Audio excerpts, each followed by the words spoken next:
we have an updated release date for Starsand Island, a fresh trailer showcasing some new features, and the announcement for different game editions. All this and more today.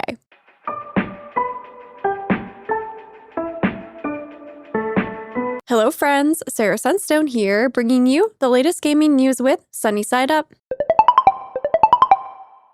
Today is February 2nd, 2026. So today we finally have some clarity on what's going on with Starsand Island. So if you've been feeling a little bit confused lately about what's up with the game's release, this news should clear everything up. Please shine a lovely like button if you're excited for Starsand Island to let me know, and make sure you subscribe to my channel with your notifications on to stay in the loop. Otherwise, without any further ado, let's get right into it. So Starsand Island is a cozy life simulation game, which is now releasing into early access on February 11th, 2026, which is super soon. So it's really great that we won't have to be waiting much longer for this version of the game after its brief delay. Now, the early access version of the game will be available exclusively on Steam. However, the good news is that this is planned to be a shorter early access period, with the team targeting a summer 2026 release for consoles, which includes Nintendo Switch 2, PlayStation 5, and Xbox Series X and S, with an original Nintendo Switch version in the plans for likely a bit of a later release. Of course, this is subject to change, but it's nice to get an idea of what they're envisioning for the timeline. But no news on a development roadmap or anything of that sort just yet.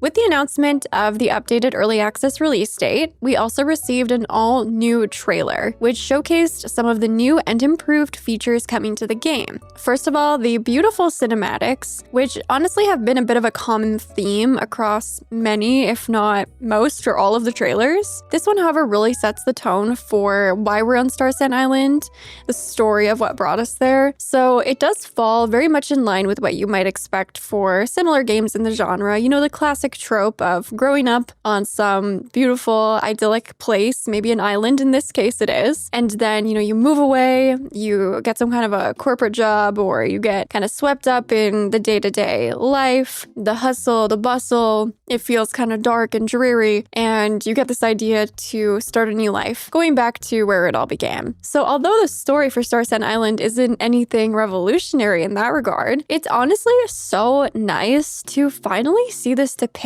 in a beautiful cinematic, and I am hoping to see some of these cutscenes in the actual game itself. I mean, I don't see why they wouldn't include them there. They've put all of the resources into making them for these beautiful trailers, so it would be great to have those included in the game as well and really set the tone for players once we, boot up the game. Now, the next new thing that was showcased in this trailer were some adorable looking outfits, plus some new hairstyles. So there's two very beachy looking outfits here. The first one has this beautiful wrapped skirt and little wrapped cover up for your swimsuit. Looks like there might actually be a swimsuit underneath this as well, with some sandals and some really cute heart-shaped sunglasses. So I love this one. The next one is also giving that kind of beachy vibe, but with a different color palette. So we have a bit of a crop tank top, some shorts with another fun little wrap around it that features some flowers and other details. And then the slippers, actually looks like they're wearing slippers, little shark slippers. These are so cute. And I love the bubble braids. In this case, they're pink and they have little pom-poms in them. They look adorable. And then the third new outfit they showcased is this really whimsical mushroom-inspired fit. This one is so cute. It also looks like this is another new hairstyle. I'm really excited to see these different aesthetics for the fits, and honestly can't wait to see how this may be even further expanded across development, because one of my favorite things in life simulation games especially is to really customize my character and collect and try on different outfits and mix and match different pieces. Next up, we get to take a look at some farmland, which is incredibly expansive to the point that I think this might actually be set on Windflute Island, which is one of the more recently confirmed new areas that you'll be able to, build on. There's like a ton of space here to work with, to farm on, to build on. I cannot wait to get my hands on the building system. Here we can also see this homestead evolve across seasons. It looks so beautiful. Looks like there's a huge variety of crops. And we can also see how the player here has incorporated some aspects of automation to their production. Also, another new outfit showcased here. Then we also get to take a little sneak peek at one of the new gameplay mechanics, which is playing music for your adorable ranch animals. And over here, you can also see that one of the alpacas is actually wearing a very fabulous hat and necklace.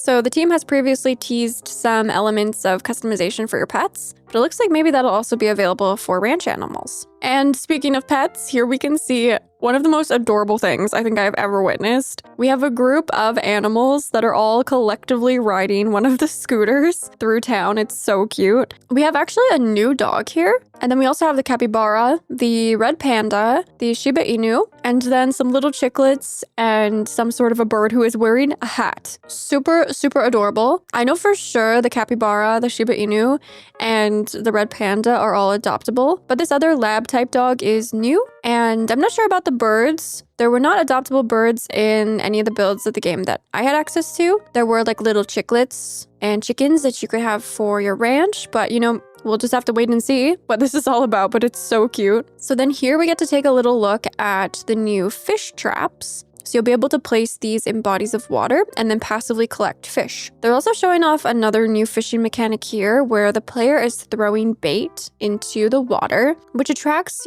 groups of fish before they cast a sort of fishing basket into the water to collect, maybe multiple fish at once. So they have expanded the professions leading up to the early access launch. These are just some of the newer features that they've included. So it's really nice to see some of that, and I can't wait to get my hands on it again to experience all of that and more when the game releases. Then we actually get a preview of one of the cutscenes, which features a new character, some new environmental effects, and also the game's new voice acting. So starting with the character, I really like the uniqueness of their design. It appears like they're some sort of a performer. They do mention being on stage, and then also if you look at their outfit, they have a treble clef necklace. They also have what appears to be a bass clef pin on their jacket, along with a musical note. So it seems like they could be a musician, but I love the look of their outfits. I also love that they have darker hair just because we have a lot of characters with lighter hair already, so it's nice to see a little bit more variety there. And then, oh my gosh, the night sky looks absolutely beautiful. The team did mention that there is going to be some celestial events, and this looks like it's a preview of exactly that. You can even see what appears to be some bioluminescence in the water in the background. Looks super magical, super beautiful. The voice acting also sounds really nice. We've heard some voice acting previously, but it has been now confirmed that there will be voice acting for certain aspects of the game at least. So, so far it's sounding great. I'm very much looking forward to that and experiencing that. So then it cuts to some combat in the moonlit forest with some really interesting and varied boss designs. We also get to see that new bow and arrow weapon. I do personally enjoy combat. I don't think it's necessary in, every cozy game. I do really hope the system is fun. I love a good boss battle. But, do you need to participate in combat to progress?